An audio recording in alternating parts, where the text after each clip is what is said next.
No dia 16 de abril, no Monte Tabor, foi celebrada a missa pelos 100 anos da construção da Basílica da Transfiguração, por ocasião da visita de Frei Máximo Fusarelli, ministro-geral da Ordem dos Frades Menores. O altar da Capela Latina da Crucificação no Calvário, dentro da Basílica do Santo Sepulcro, foi removido. Será transferido para Florença para ser restaurado e exposto no Museu Marino Marini.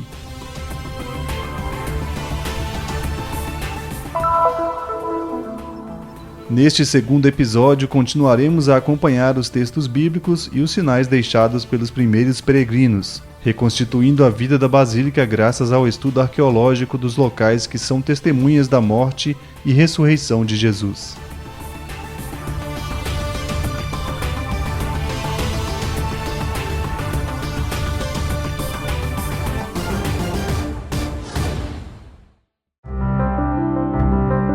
Há 100 anos, no alto deste monte, erguia-se a bela Basílica do Monte Tabor, sobre os vestígios de construções anteriores, que ainda podem ser vistos na cripta e no subsolo. O planejamento teve início em 1911, por obra de Júlio Barlucci, e foi retomado em 1919 por seu irmão Antônio, a quem foi confiada a realização da obra, que durou no total de 1921 a 1924.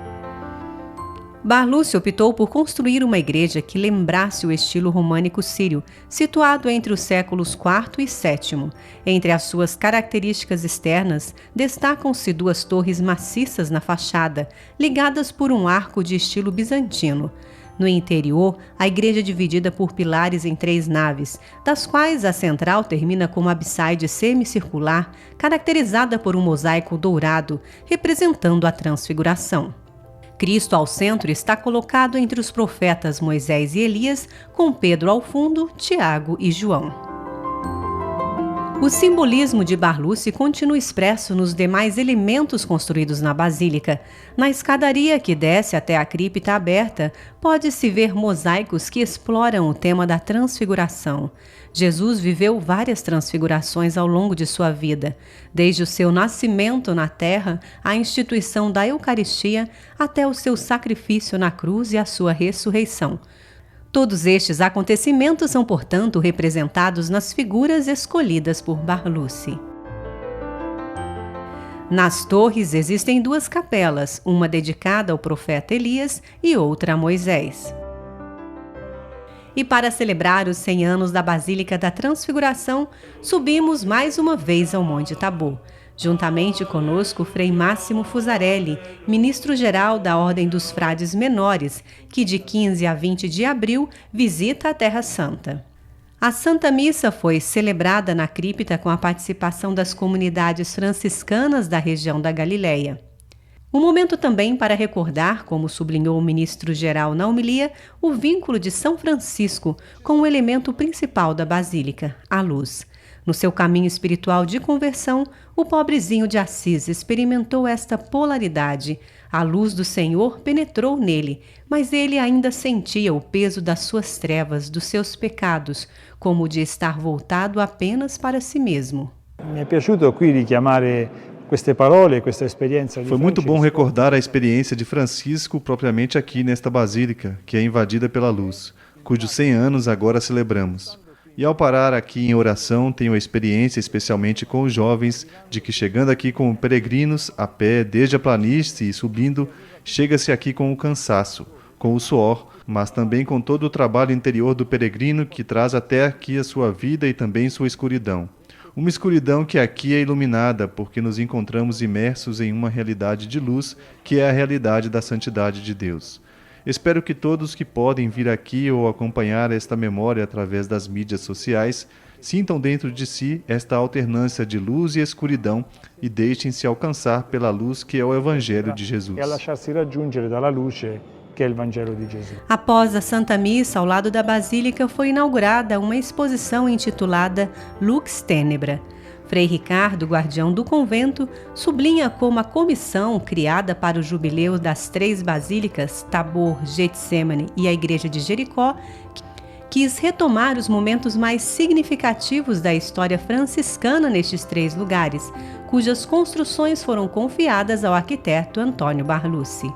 Quello che adesso presentiamo oggi, che è proprio l'inizio, e anche sarà fatto. O que hoje apresentamos é e será feito também em Jerusalém, no Getsemane. É uma mini exposição, ou seja, uma apresentação geral das basílicas, sua geografia, história e arquitetura, mas também o patrimônio artístico que as basílicas do Getsemane e do Tabor representam. Patrimônio artístico anche de queste basiliche, sia al Getsemane sia qui al Tabor. Quanto ao título da exposição Lux Tenebra, a comissão quis apresentar a centralidade da narrativa bíblica, a paixão de Jesus, da qual Moisés e Elias são testemunhas, e depois a luz da transfiguração, na qual o Senhor se manifesta como Deus. La prima testimonianza, la prima fonte è quella evangelica, no? A primeira fonte é a evangélica e que celebramos todos os dias, porque os grupos de peregrinos que vêm à Terra Santa e têm a graça de celebrar a Eucaristia neste lugar, celebram a missa da Transfiguração do Senhor, uma celebração particular que viveremos no dia 6 de agosto, dia que será também o encerramento do ano jubilar. Anche la conclusione dell'anno giubilare. Uma luz impressa na memória dos apóstolos que, antes de irem a Jerusalém e verem Jesus morto na cruz, foram fortalecidos na sua fé. Assim, admirando o brilho do Filho de Deus, tiveram forças para não sucumbir às sombras da morte. Così anche nella nostra vita. Il Signore dona a noi dei momenti di luce. Assim também na nossa vida, o Senhor nos dá momentos de luz, às vezes em momentos de oração, às vezes na escuta de uma página do Evangelho, às vezes em momentos de adoração. Devemos valorizar esses momentos porque precisaremos deles justamente quando chegarem os momentos de escuridão, de obscuridade, de dificuldade interna, dificuldades ligadas às experiências de sofrimento e da morte. Como o que vivemos aqui neste período de instabilidade política, de guerra, portanto, de sempre morte. Precisamos da luz que a Páscoa nos dá e da luz que a Transfiguração nos dá como antecipação da Páscoa. Della luce che ci dà la Pasqua e della luce che la Trasfigurazione ci dà come anticipo della Pasqua.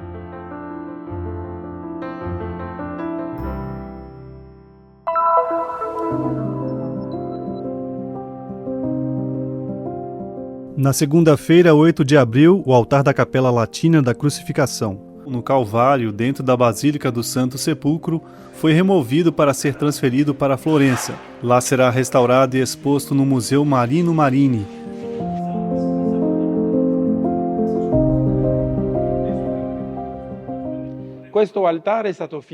Este altar foi anexado ao Santo Sepulcro na década de 1940, quando a capela foi restaurada. Acho que nunca foi movido desde então. Neste momento, especialmente para nós frades que vivemos na Basílica do Santo Sepulcro, este não é um acontecimento insignificante. O altar, na verdade, é uma peça do século XVI. Foi doado à custódia da Terra Santa pelo Grão-Duque de Toscana, Ferdinando de Médici, em 1578. Sembra che in origine era stato offerto per coprire la pietra dell'unzione. Parece que foi originalmente oferecido para cobrir a pedra da unção, mas no século XIX, no convento de São Salvador, foi criada uma base de ferro forjado que o elevava. Neste altar existem 6 painéis que representam o ciclo da paixão de Jesus. Rappresentano il ciclo della crocifissione, della passione di Gesù. Na mostra de Florença, o altar será exposto juntamente com uma maquete da edícula do Santo Sepulcro já presente no museu. O objetivo é apresentar a edícula do Santo Sepulcro do século XVI e o altar do Calvário juntos. Assim teremos a morte e ressurreição de Cristo do mesmo período, provenientes da mesma cidade, Florença. A Mostra de Florença faz parte de um ciclo de exposições cujo objetivo é dar a conhecer em todo o mundo o patrimônio artístico da custódia da Terra Santa e, ao mesmo tempo, contribuir para a sua restauração. As obras mais importantes estão sempre em exposição, mas a cada mostra tendemos a agregar obras relacionadas ao país. Agora, como a exposição é em Florença, disponibilizamos as obras que vêm da Toscana e do norte da Itália. Che provengono da Toscana e dal nord Italia. Além do altar, outras obras estão prontas para deixar a Terra Santa com destino a Florença. C'è il tabernacolo che serve a San Salvatore. O tabernáculo que utilizamos no São Salvador da Quinta-feira Santa, obra napolitana em prata do século XVIII, nunca restaurado, alguns paramentos, um antifonário da custódia do ano de 1600 e uma lâmpada oferecida pelo Grão-Duque da Toscana. 1600 e partirà anche una lampada offerta anche lei dal Granduca di Toscana. A mostra será inaugurada no dia 12 de setembro, véspera da festa da Santa Cruz. Para o período de restauração e exposição, será colocado um altar provisório no Calvário. La mostra finirà in gennaio del 2000. A mostra terminará em janeiro de 2025, portanto o altar deverá ser realocado in situ para a quaresma do próximo ano e estará resplandecente para a celebração da Sexta-feira Santa de 2025, ano do jubileu. Del 2025, anno giubilare.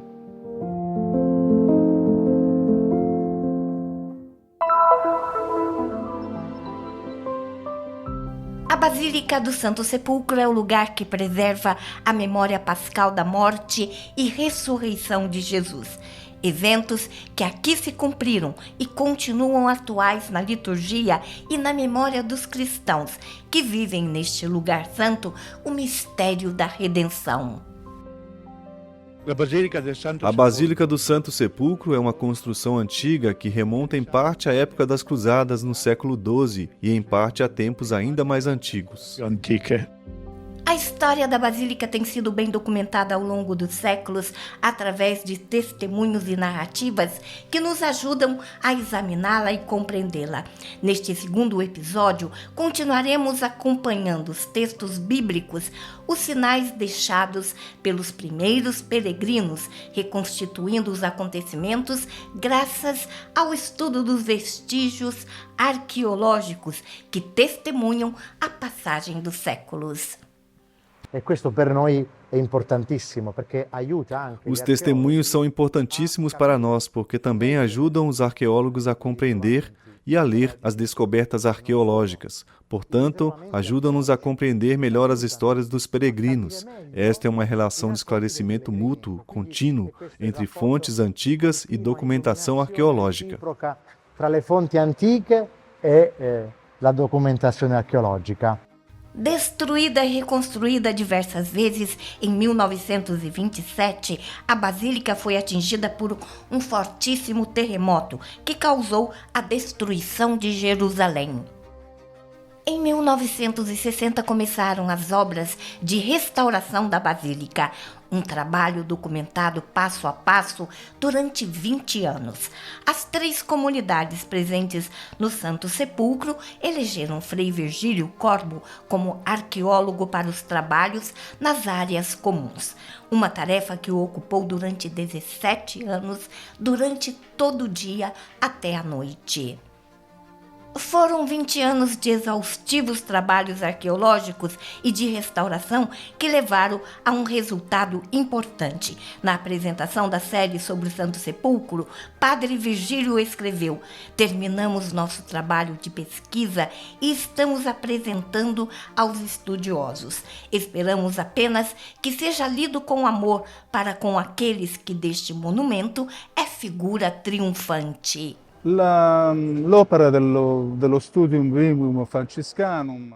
A obra do Studium Franciscanum faz parte de uma história muito mais antiga. Os frades, desde que se estabeleceram na Terra Santa, sempre procuraram adquirir as tradições e também a propriedade dos lugares da Terra Santa. Portanto, os estudos dos lugares da Terra Santa não começam apenas com o Studium Bíblico Franciscanum. No século XVI, para dar 2 exemplos verdadeiramente prestigiosos, houve a obra do padre Bernardino Amico e de Francesco Quaresmi.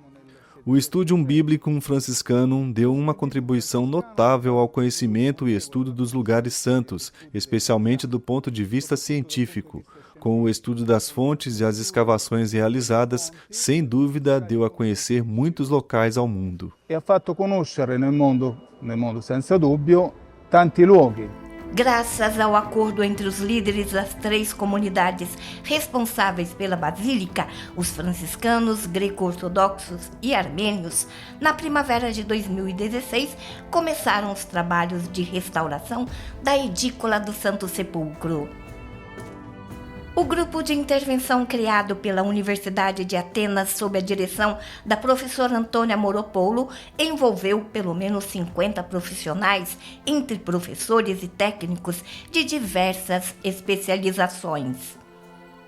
Um momento histórico para o mundo cristão, mas também para o mundo científico, numa obra em que fé e ciência se encontram. Em 2019 foi assinado um novo acordo entre os líderes das 3 comunidades para o início de uma nova fase de obras subterrâneas para a restauração do piso da Basílica. 2 institutos italianos, o Centro de Conservação e Restauração do Patrimônio Cultural Lavenaria Reale de Turim, em colaboração com o Departamento de Ciências Antigas da Universidade La Sapienza de Roma, estudaram o subsolo da Basílica para um projeto executivo das intervenções para a restauração. Graças ao mapeamento de todas as pedras do piso que foram retiradas para permitir as obras de renovação, será possível reposicionar as pedras exatamente no mesmo local por onde caminharam milhões de peregrinos ao longo dos séculos. Para a professora Francesca Stassola, o trabalho de Frei Virgílio Corbo foi de grande ajuda para o desenvolvimento desta fase do trabalho. A contribuição do Padre Virgílio Corbo foi decisiva para as nossas escavações. O Padre Corbo pôde acompanhar o trabalho da administração jordaniana durante a ocasião de uma série de obras de utilidade pública que ele conseguiu transformar em verdadeiras investigações arqueológicas. É uma grande responsabilidade realizar uma escavação arqueológica. É sempre uma grande responsabilidade, porque é a responsabilidade de restaurar, interpretar, restituir uma parte da história. Um trabalho de grande responsabilidade realizado em sinergia entre múltiplas instituições. É neste lugar, eu diria, que a responsabilidade talvez seja maior, porque significa tentar compreender, interpretar e restaurar uma versão da história que também é história sacra. E sobre isso, sinto-me muito honrada, porque existe uma equipe extraordinária não só de arqueólogos, mas também de estudiosos de outras disciplinas que colaboram no nosso trabalho e, portanto, deste ponto de vista, estou confiante de que todos juntos e juntamente com todos aqueles que apoiam este projeto, conseguiremos completar a tarefa. Quero recordar também as excelentes relações que se estabeleceram entre a equipe que realiza os trabalhos e o Studium Bíblico Franciscanum, que colabora ativamente nestes trabalhos, Padre Aliata e Padre Amadeo Rico. Padre Eugenio Aliata e Padre Amadeo Rico. È un'opportunità straordinaria.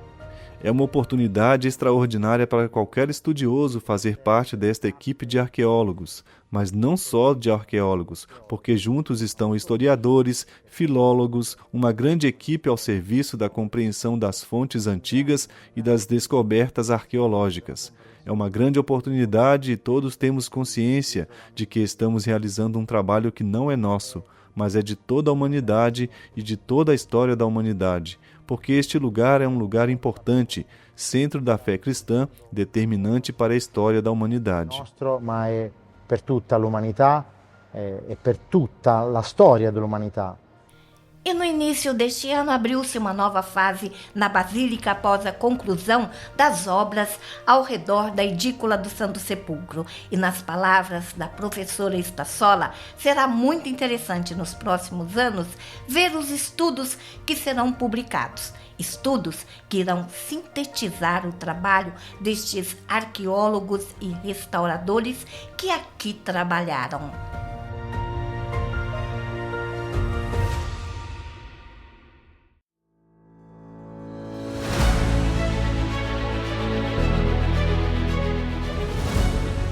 abra-se a um gesto de solidariedade e apoie a missão da custódia da Terra Santa. O Christian Media Center transmite as boas novas de Jesus, tornando conhecida ao mundo a espiritualidade dos lugares santos e a vida dos cristãos que aqui vivem.